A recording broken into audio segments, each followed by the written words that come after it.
Capítulo 7. A sala de terapia era um retângulo pequeno e estreito, vazia feito uma cela de prisão, ou mais até. A janela gradeada ficava fechada. Sobre a mesinha, uma caixa rosa-choque de lenços de papel destoava com seu tom alegre. E só podia ter sido deixada ali por Indira. Eu não conseguia imaginar o Christian oferecendo lenços de papéis aos pacientes.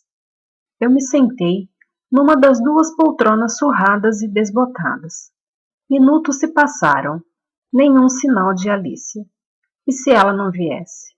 Talvez não tivesse concordado em se encontrar comigo, e estaria totalmente no seu direito. Impaciente, ansioso, nervoso, desisti de ficar sentado.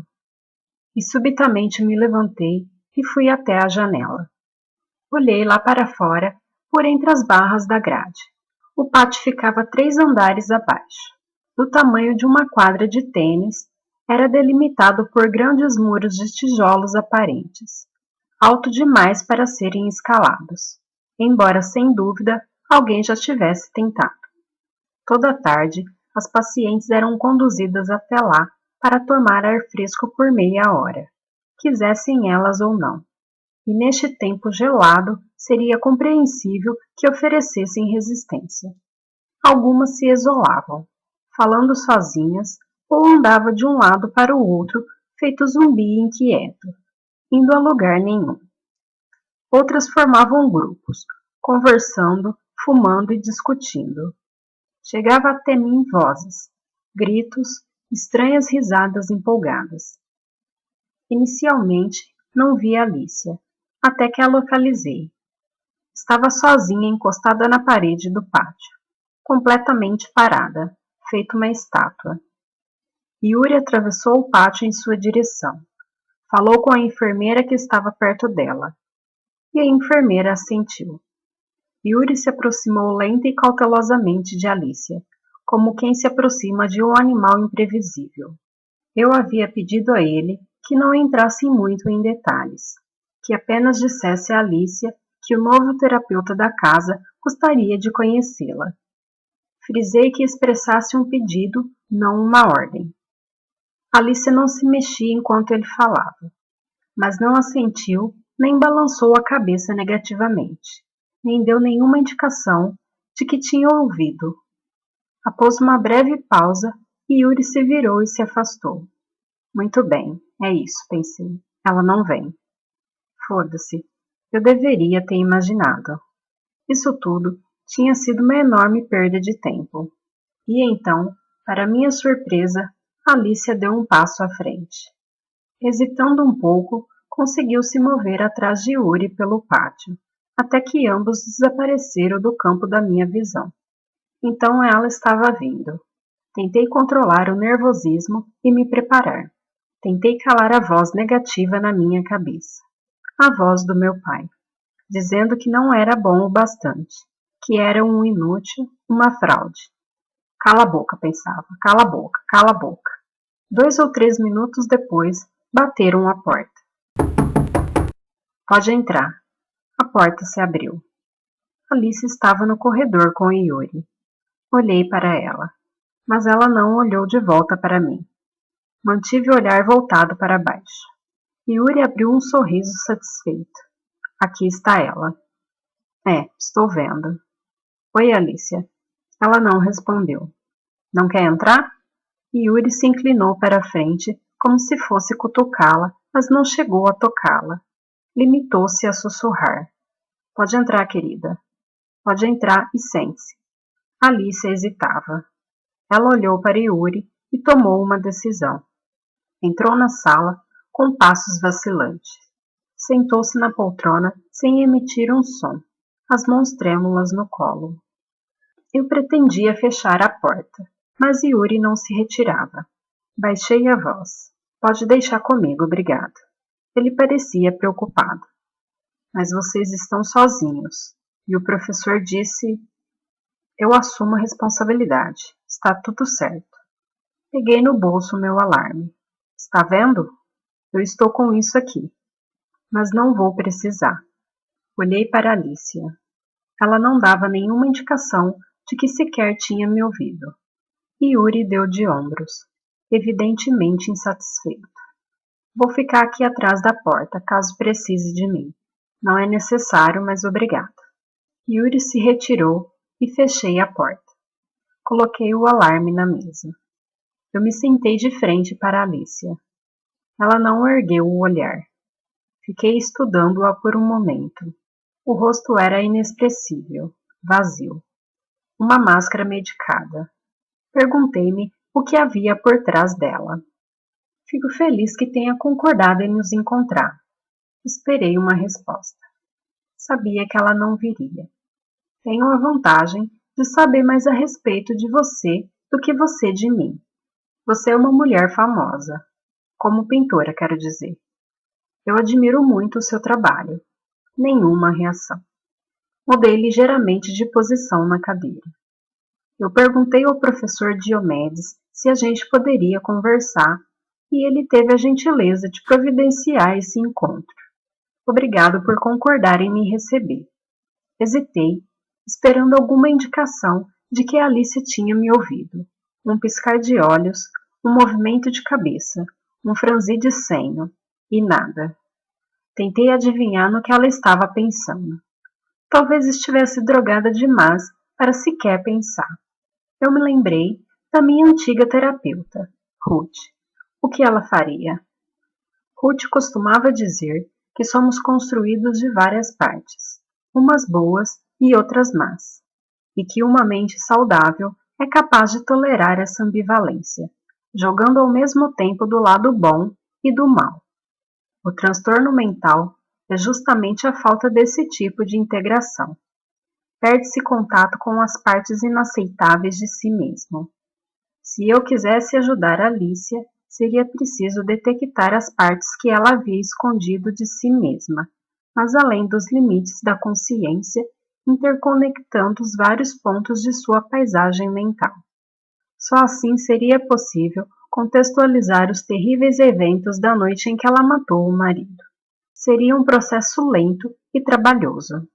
Em geral, quando se começa a trabalhar com um paciente, não há nenhuma urgência, nenhum cronograma terapêutico de metas pré-determinado. De modo geral, começa-se com muitos meses de conversa. Num mundo ideal, Alice me falaria de si mesma, de sua vida, da infância. Eu ouviria, aos poucos construindo uma imagem, até completar o suficiente para enveredar uma interpretação precisa e útil. Mas neste caso, nada seria dito, e nem ouvido. As informações que eu precisava teria que ser obtida por pistas não verbais, como minha contransferência, os sentidos em mim despertados por Alicia durante as sessões, e por qualquer informações que pudesse extrair de outras fontes. Em outras palavras, eu precisava colocar em andamento um plano para ajudar a Alicia sem saber exatamente como executá-lo. E agora, tinha que mostrar resultados, não só para me impor a Diomedes, como também, muito mais importante, para cumprir a missão que tinha com Alicia, para ajudá-la. Vendo-a sentada diante de mim, na confusão mental causada pela medicação, baba acumulando nos cantos da boca, os dedos agitados feito mariposas sujas, me veio uma súbita e inesperada tristeza.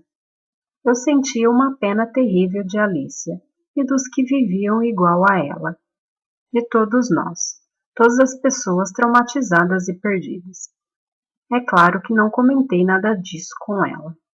Em vez disso, fiz que Ruth teria feito, e simplesmente ficamos sentados em silêncio. Capítulo 8. Abri a pasta de Alicia na minha mesa. Diomedes a havia oferecido a mim. Você precisa ler as minhas anotações. Elas vão te ajudar. Não tinha a menor vontade de passar pelas anotações dele. Já sabia o que Diomedes pensava. Precisava era descobrir o que eu pensava. Mas aceitei por educação. Obrigado. Isso vai ajudar muito. Minha sala era pequena. com pouca mobília, isolada nos fundos do prédio, perto da escada de incêndio. Olhei pela janela. Um passarinho preto picava um tufo de grama lá fora, desanimado e sem muita esperança. Tremi. A sala estava gelada. O pequeno aquecedor debaixo da janela estava quebrado. Yuri se ofereceu para tentar consertá-lo, mas acrescentou que melhor seria falar com Stephanie ou, se isso não desse certo, levar o problema ao encontro comunitário. De repente, eu me identifiquei com Elif e sua luta pela substituição do taco de bilhar quebrado. Comecei a passar os olhos pela pasta de Alicia sem muitas expectativas. A maior parte das informações de que eu precisava estava no banco de dados online. Diomedes, no entanto, como muitos outros integrantes mais velhos da equipe, preferia redigir seus relatórios à mão, e, ignorando os insistentes apelos em contrário de Stephanie, continuava a fazê-los. Daí a papelada na minha frente, com páginas e mais páginas cheias de orelhas. Passei batido pelas anotações de Diomedes, ignorando suas interpretações psicanalíticas um tanto ultrapassadas, e foquei nos relatórios diários das enfermeiras a respeito do comportamento de Alicia. Li os relatórios com atenção. Eu queria fatos, números, detalhes. Precisava saber exatamente no que estava me metendo, com o que teria que lidar, se haveria surpresas pelo caminho. A pasta pouco revelou. Ao ser internada, Alicia cortou os punhos 2 vezes e se feria com qualquer outra coisa que estivesse ao seu alcance. Nos primeiros 6 meses, era sempre acompanhada pelo menos 2 enfermeiras, regime que acabou sendo reduzido apenas a 1. Alicia não fazia o menor esforço para interagir com as outras pacientes ou a equipe, mantendo-se retraída e isolada. E, de modo geral, as outras pacientes a deixavam em paz. Se uma pessoa não responde quando alguém lhe fala e nunca puxa conversa, ela acaba sendo esquecida. Alicia havia rapidamente se mesclado ao ambiente, tornando-se invisível. Apenas um incidente chamava a atenção. Ocorreu no refeitório, poucas semanas depois da internação de Alicia. Elif acusou Alicia de tomar o seu lugar. Não ficou claro o que de fato aconteceu, mas o confronto rapidamente se intensificou. Ao que parece, Alicia ficou violenta. Ela quebrou um prato e tentou cortar o pescoço de Elif com um caco. Precisou ser contida, sedada e posta em isolamento. Eu não sabia ao certo porque o incidente tinha chamado minha atenção, mas alguma coisa me parecia errada. Decidi abordar Elif e fazer algumas perguntas sobre isso. Arranquei uma folha de um bloco e peguei minha caneta. Um velho hábito da época de faculdade. Alguma coisa no gesto de levar a caneta ao papel me ajuda a organizar as ideias. Sempre tive dificuldade de formular uma opinião quando não podia escrevê-la. Comecei a rabiscar ideias, observações e metas, traçando um plano de ação. Para ajudar Alicia, eu precisava entender quem ela era e como era sua relação com Gabriel. Ela o amava? O odiava? Por que se recusava a falar do assassinato ou qualquer outra coisa? Nenhuma resposta por enquanto, apenas perguntas. Escrevi uma palavra e a sublinhei. Alceste. O autorretrato, por algum motivo, ele era importante. Eu bem sabia. E entender o motivo seria fundamental para desvendar esse mistério. Essa pintura era a única comunicação de Alicia, seu único testemunho. Dizia algo que eu ainda precisava compreender. Escrevi um lembrete, para voltar à galeria e dar uma olhada na pintura outra vez. Anotei outra palavra, infância. Para entender o assassinato de Gabriel, eu precisava entender não só os acontecimentos da noite em que Alicia o matou, mas também os do passado distante. as sementes do ocorrido naqueles poucos minutos em que ela atirou no marido. Provavelmente foram plantadas anos antes. A fúria assassina, a fúria homicida, não nasce no presente. Ela tem origem no território anterior à memória, no mundo da primeira infância, com abusos, maus tratos e que vão se acumulando ao longo dos anos até explodir, não raro contra o alvo errado. Eu precisava descobrir de que forma ela havia sido moldada pela infância, se Alicia não queria ou não era capaz de me dizer, ou teria que encontrar alguém que o fizesse, alguém que a conhecesse antes do crime, que me ajudasse a entender sua história, quem ela era e como foi acabar daquela maneira. Na pasta, o parente mais próximo listado era sua tia Lídia, que cuidou de Alicia depois da morte da mãe dela num acidente de carro. Alicia também estava dentro do carro quando o acidente aconteceu, mas ela sobreviveu. A menininha deve ter sido profundamente afetada por esse trauma. Eu esperava que Lídia pudesse falar disso. O único outro contato era um advogado de Alicia, Max Berenson. Max era o irmão de Gabriel Berenson. Ele estava numa posição ideal para observar os dois lados. Outra questão era saber se Max Berenson confiaria em mim. Não seria uma atitude nada ortodoxa um terapeuta procurar a família de seu paciente para dizer o mínimo. Eu tinha uma vaga sensação de que Diomedes não concordaria. Melhor não pedir autorização, concluí, para não vê-la sendo recusada. Pensando em retrospecto, vejo que essa foi a minha primeira transgressão profissional ao lidar com Alicia, estabelecendo um infeliz precedente para o que viria depois. Eu deveria ter parado ali, mas àquela altura já era tarde demais. Sob muitos aspectos, meu destino estava decidido, como numa tragédia grega. Peguei o telefone. Liguei para o escritório de Max Berenson, usando o número que constava na pasta de Alicia. Chamou várias vezes antes que alguém atendesse.